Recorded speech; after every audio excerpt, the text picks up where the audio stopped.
Hi hello ಎಲ್ಲರಿಗೂ ನಮಸ್ಕಾರ. Welcome back to my YouTube channel. ಎಲ್ಲರೂ ಹೇಗಿದ್ದೀರಾ? ಐ ಹೋಪ್ ಎಲ್ಲರೂ ಚೆನ್ನಾಗಿದ್ದೀರಾ ಅಂತ ಅಂದ್ಕೊಂಡಿದ್ದೀನಿ. ಇವತ್ತು ಏನು ರೆಸಿಪಿ ಹೇಳ್ಕೊಡ್ತಿದ್ದೀನಪ್ಪ ಅಂತಂದರೆ ತರಕಾರಿ ಉಪ್ಪಿಟ್ಟನ್ನು ಯಾವ ರೀತಿ ಮಾಡೋದು ಅನ್ನೋದನ್ನು ತಿಳಿಸ್ಕೊಡ್ತೀನಿ. ಬನ್ನಿ. ಫಸ್ಟ್ಗೆ ಸ್ಟವ್ ಹಚ್ಚಿ ಒಂದು ಪ್ಯಾನನ್ನು ಇಟ್ಕೊಂಡು 5ರಿಂದ 6 ಟೇಬಲ್ ಸ್ಪೂನ್ ಎಣ್ಣೆಯನ್ನು ಹಾಕೋಬೇಕಾಗುತ್ತೆ. ಸ್ವಲ್ಪ ಸಾಸಿವೆ ಮತ್ತು 1 ಟೇಬಲ್ ಸ್ಪೂನ್ ಅಷ್ಟು ಕಡಲೆಬೇಳೆ ಮತ್ತು 3 ಹಸಿಮೆಣಸಿನ್ಕಾಯನ್ನು ಸೇರಿಸ್ಕೋಬೇಕಾಗುತ್ತೆ. ಸ್ವಲ್ಪ ಫ್ರೈ ಮಾಡಿಕೊಂಡು ನೆಕ್ಸ್ಟ್ ನಾನಿಲ್ಲಿ 2 ಈರುಳ್ಳಿಯನ್ನು ಕಟ್ ಮಾಡಿ ಸೇರಿಸ್ಕೊಂಡು ಫ್ರೈ ಮಾಡ್ಕೋತಾ ಇದ್ದೀನಿ. ಅದಕ್ಕೂ ಮೊದಲೇ ಇನ್ನೂ ಯಾರು ನನ್ನ ಚಾನಲ್ನ ಸಬ್ಸ್ಕ್ರೈಬ್ ಮಾಡ್ಕೊಂಡಿಲ್ಲ, ಪ್ಲೀಸ್ ಬೇಗ ಹೋಗಿ ಸಬ್ಸ್ಕ್ರೈಬ್ ಮಾಡ್ಕೊಳ್ಳಿ ಮತ್ತು ನನಗೆ ಸಪೋರ್ಟ್ ಮಾಡಿ ಅಂತ ಕೇಳ್ಕೊತೀನಿ.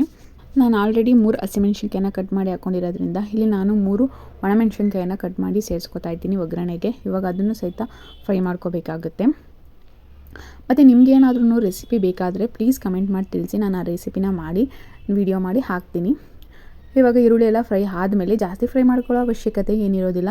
ಇವಾಗ ನಾನು 1 ಕಪ್ ಆಗುವಷ್ಟು ಬೀನ್ಸನ್ನು ಕಟ್ ಮಾಡ್ಕೊಂಡಿದ್ದೀನಿ ಈ ರೀತಿ ಸಣ್ಣದಾಗಿ. ಅದನ್ನು ಸೇರಿಸ್ಕೊಂಡು ಚೆನ್ನಾಗಿ ಫ್ರೈ ಮಾಡ್ಕೋಬೇಕು. ಮತ್ತು ನಾನಿಲ್ಲಿ 1 ಟೊಮೊಟೊನ ಕಟ್ ಮಾಡಿ ಸೇರಿಸ್ಕೊತಾ ಇದ್ದೀನಿ. ಅದನ್ನು ಸಹಿತ ಸೇರಿಸ್ಕೊಂಡು ಚೆನ್ನಾಗಿ ಫ್ರೈ ಮಾಡ್ಕೋಬೇಕಾಗತ್ತೆ.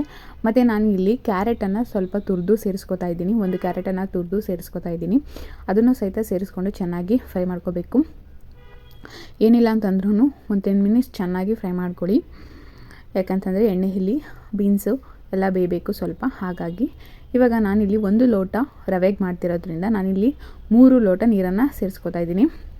ನೀರನ್ನು ಸೇರಿಸ್ಕೊಂಡು ನಾನಿಲ್ಲಿ ಸ್ವಲ್ಪ ಕಾಯಿ ತುರಿಯನ್ನು ಸೇರಿಸ್ಕೊತಾ ಇದ್ದೀನಿ. ಫ್ರೆಶ್ ತೆಂಗಿನಕಾಯಿ ತುರಿಯನ್ನು ಸೇರಿಸ್ಕೋಬೇಕಾಗತ್ತೆ. ಟೇಸ್ಟು ತುಂಬಾ ಚೆನ್ನಾಗಿರುತ್ತೆ. ಹಾಗಾಗಿ ನಾನಿಲ್ಲಿ 1 ಲೋಟ ಬನ್ಸಿ ರವೆಯನ್ನು ತೊಗೊಂಡಿರೋದು. ಹಾಗಾಗಿ ನಾನು 3 ಲೋಟ ನೀರನ್ನು ಸೇರಿಸ್ಕೊಂಡಿದ್ದೀನಿ. ಇವಾಗ ತೆಂಗಿನ ತುರಿಯನ್ನು ಹಾಕಿ ಸ್ವಲ್ಪ ಮಿಕ್ಸ್ ಮಾಡಿ ಅದನ್ನು ಐ ಫ್ಲೇಮಲ್ಲಿಟ್ಟು ಕುದಿಯಲಿಕ್ಕೆ ಬಿಡಬೇಕು. ಲಿಡ್ಡನ್ನು ಕ್ಲೋಸ್ ಮಾಡಿ ಈ ಕಡೆ ನಾನು ರವೆಯನ್ನು ಹುರ್ಕೋತಾ ಇದ್ದೀನಿ. ಇದನ್ನು ಸ್ವಲ್ಪ ಚೆನ್ನಾಗಿ ಫ್ರೈ ಮಾಡ್ಕೋಬೇಕು. ನಾನು ತೋರಿಸ್ತಿದ್ದೀನಲ್ಲ, ಸ್ವಲ್ಪ ಕಲರ್ ಚೇಂಜ್ ಆಗೋ ತನಕ ಫ್ರೈ ಮಾಡ್ಕೋಬೇಕು. ನಾನಿಲ್ಲಿ 1 ಲೋಟ ಬನ್ಸಿ ರವೆನ ತೊಗೊಂಡಿರೋದು. ಹಾಗಾಗಿ ನಾನು 3 ಲೋಟ ನೀರನ್ನು ಹಾಕ್ಕೊಂಡಿರೋದು. ಇವಾಗ ನೋಡಿ ರವೆ ಈ ರೀತಿ ಚೆನ್ನಾಗಿ ಫ್ರೈ ಮಾಡ್ಕೋಬೇಕು. ಇವಾಗ ಸಪ್ರೇಟಾಗಿ ಒಂದು ತಟ್ಟೆಗೆ ಅದನ್ನು ಶಿಫ್ಟ್ ಮಾಡ್ಕೋತಾ ಇದ್ದೀನಿ. ನೋಡಿ ಈ ಕಡೆ ತರಕಾರಿ ಎಲ್ಲ ಚೆನ್ನಾಗಿ ಬೇಯ್ತಾ ಇದೆ. ಅದನ್ನ ಒಂದು ಸರಿ ಚೆಕ್ ಮಾಡ್ಕೋತಾ ಇದ್ದೀನಿ ಚೆನ್ನಾಗಿ ಬೆಂದಿದೆಯೋ ಇಲ್ವೋ ಅಂತ. ಬೀನ್ಸನ್ನು ಒಂದು ಸರಿ ಚೆಕ್ ಮಾಡ್ಕೋಬೇಕು. ಏನಿಲ್ಲ ಅಂತಂದು ಒಂದು 20 ಮಿನಿಟ್ಸ್ ಚೆನ್ನಾಗಿ ಕುದಿಸ್ಕೋಬೇಕಾಗುತ್ತೆ. ಆವಾಗ ತರಕಾರಿ ಎಲ್ಲ ನೀಟಾಗಿ ಬೆಂದಿರುತ್ತೆ. ನೀವು ಎಕ್ಸ್ಟ್ರಾ ಏನು ಬೇಕಾದರೂ ತರಕಾರಿನ ಸೇರಿಸ್ಕೋಬಹುದು. ನಾನಿಲ್ಲಿ ಬರೀ ಬೀನ್ಸು ಮತ್ತು ಕ್ಯಾರೆಟು ಈರುಳ್ಳಿಯನ್ನು ಸೇರಿಸ್ಕೊಂಡಿರೋದು. ಇವಾಗ ನಾನು ರುಚಿಗೆ ತಕ್ಕಷ್ಟು ಉಪ್ಪನ್ನು ಸೇರಿಸ್ಕೊತಾ ಇದ್ದೀನಿ. ಸ್ವಲ್ಪ ಉಪ್ಪನ್ನು ಕಮ್ಮಿನೇ ಹಾಕೋಬೇಕಾಗತ್ತೆ. ಇವಾಗ ಮತ್ತೆ ಲಿಡ್ಡನ್ನು ಕ್ಲೋಸ್ ಮಾಡಿ ಸ್ವಲ್ಪ ಹೊತ್ತು ಕುದಿಲಿಕ್ಕೆ ಬಿಡಬೇಕು. ಇವಾಗ ನೋಡಿ ಲಿಡ್ಡನ್ನು ಓಪನ್ ಮಾಡಿ ನಾನು ರವೆನ ಮಿಕ್ಸ್ ಮಾಡ್ಕೋತಾ ಇದ್ದೀನಿ.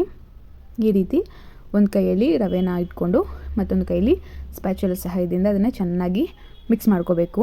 ಇಲ್ಲಾಂತಂದರೆ ಅದು ಗಂಟು ಕಟ್ಟೋ ಚಾನ್ಸಸ್ ತುಂಬ ಆಗಿಬಿಡುತ್ತೆ. ಹಾಗಾಗಿ ಈ ರೀತಿ ಮಾಡಿಕೊಂಡ್ರೆ ಗಂಟು ಕಟ್ಟೋದಿಲ್ಲ ಜಾಸ್ತಿ. ನೋಡಿ ಇವಾಗ ಚೆನ್ನಾಗಿ ಮಿಕ್ಸ್ ಮಾಡಿ ಲೋ ಫ್ಲೇಮಲ್ಲಿ ಇಟ್ಕೊಂಡು ಮಿಕ್ಸ್ ಮಾಡ್ಕೋಬೇಕು ಚೆನ್ನಾಗಿ. ಫೈನಲಿ ನಾನು ಕೊತ್ತಂಬರಿ ಸೊಪ್ಪನ್ನು ಹಾಕ್ಕೊಂಡು ಮತ್ತೆ ಚೆನ್ನಾಗಿ ಮಿಕ್ಸ್ ಮಾಡಿ ಒಂದು ಲಿಡ್ಡನ್ನು ಕ್ಲೋಸ್ ಮಾಡಿ ಒಂದು 5 ಮಿನಿಟ್ಸ್ ಮುಚ್ಚಿಟ್ಬಿಡ್ತೀನಿ. ಅದಾದಮೇಲೆ ಸೂಪರ್ ಟೇಸ್ಟಿ ಆದಂತಹ ತರಕಾರಿ ಉಪ್ಪಿಟ್ಟು ರೆಡಿ ಆಗುತ್ತೆ. ನಿಜವಾಗ್ಲೂ ತುಂಬಾ ಟೇಸ್ಟ್ ಆಗಿರುತ್ತೆ. ಬಿಸಿ ಬಿಸಿ ಇದರಲ್ಲಿ ತಿಂದರೆ ಇದ್ರ ಜೊತೆ ಮೊಸರು ಹಾಕೊಂಡು ತಿಂದರೆ ತುಂಬಾ ಚೆನ್ನಾಗಿರುತ್ತೆ. ನೀವು ಒಂದ್ಸರಿ ಮನೆಯಲ್ಲಿ ಟ್ರೈ ಮಾಡಿ ಯಾವ ರೀತಿ ಬಂತಂತ ಕಮೆಂಟ್ ಮಾಡಿ ತಿಳಿಸಿ. ಈ ವಿಡಿಯೋ ಏನಾದರೂ ಇಷ್ಟ ಆದರೆ ಪ್ಲೀಸ್ ಲೈಕ್ ಮಾಡಿ, ಶೇರ್ ಮಾಡಿ, ಕಮೆಂಟ್ ಮಾಡಿ, ಸಬ್ಸ್ಕ್ರೈಬ್ ಮಾಡ್ಕೊಳ್ಳಿ. Thank you.